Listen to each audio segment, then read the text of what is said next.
Carol Barnes, ITN, at the Young England School in West London. Lady Diana's mother is expected to arrive home from Australia on Thursday. She's now married to Mr. Peter Shand Kidd, who runs a sheep and cattle farm on a remote island in the Hebrides.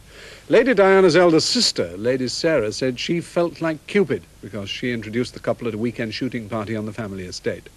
Prince Charles and his bride will live at Highgrove in Gloucestershire. The couple's home, stately Highgrove House in Gloucestershire, was ringed by police shortly after the announcement. All the entrances to the 350-acre estate, which the Duchy of Cornwall bought last year for £1 million, were guarded. It's part of a big security operation in the area because the Prince of Wales and his sister, Princess Anne, at nearby Gatcombe Park, live here. At Tetbury, the locals have been celebrating the news.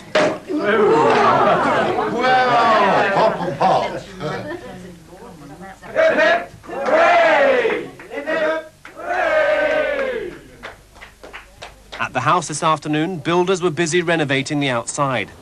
Inside, it looked like this when the previous owners were in.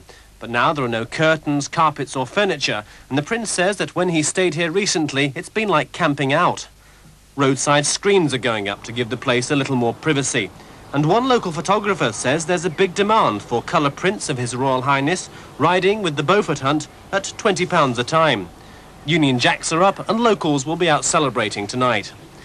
Mrs. Thatcher told the Commons this afternoon that the engagement had brought great pleasure to the government and MPs. She first heard about it on Monday morning, and she'll be seeing the Queen tonight. And now we'll have a look at the rest of the news. In Spain, the attempted coup by a colonel and 200 civil guards has ended peacefully. They surrendered 17 hours after storming the Spanish Parliament. The 300 MPs held hostage were released unharmed. Lieutenant Colonel Antonio Tejero had burst into Parliament during a debate on the confirmation of a new Prime Minister, Señor Calvé Sotelo. ¡Quieto todo el mundo!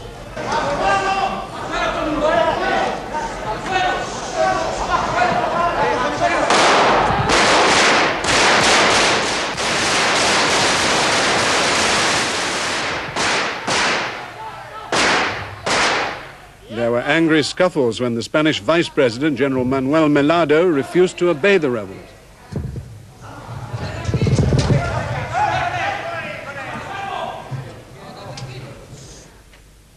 The revolt never really spread beyond Madrid, and by this morning the rebels holding the government and 300 MPs hostage in Parliament were surrounded by the army and police.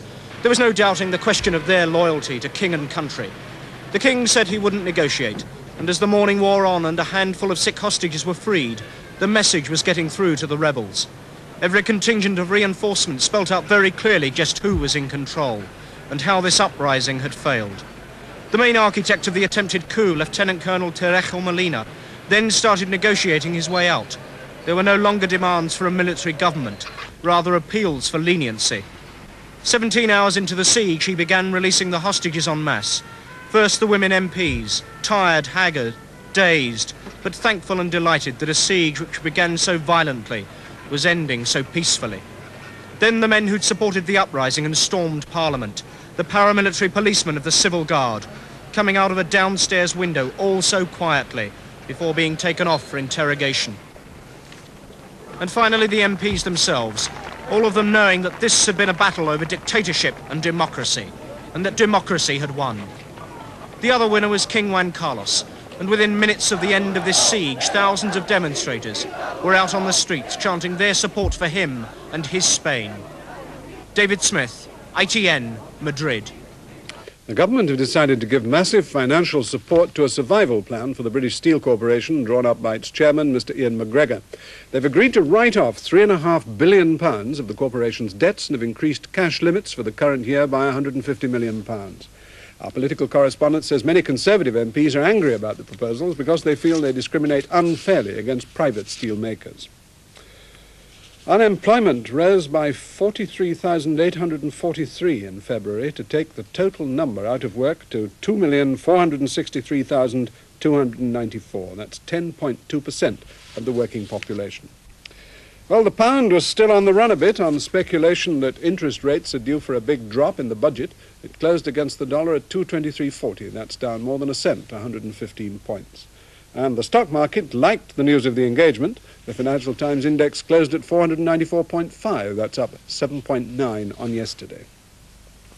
President Reagan has said that Mr. Brezhnev's summit suggestion yesterday was interesting, but Russian involvement in supplying arms to rebels in San Salvador would be one of the things to be straightened out before a summit could go ahead. Pope John Paul, who was in Japan, saw Emperor Hirohito today and afterwards called on the world to disarm or face another disaster like Hiroshima and Nagasaki, destroyed by atomic bombs in 1945. Well, that's the news, royal and otherwise, so far this Tuesday evening. Just a reminder that you can see a special ITN program on the engagement with the full interview in an hour's time at 7 o'clock. For the moment, from News at 5:45 on the day all the speculation ended, goodbye.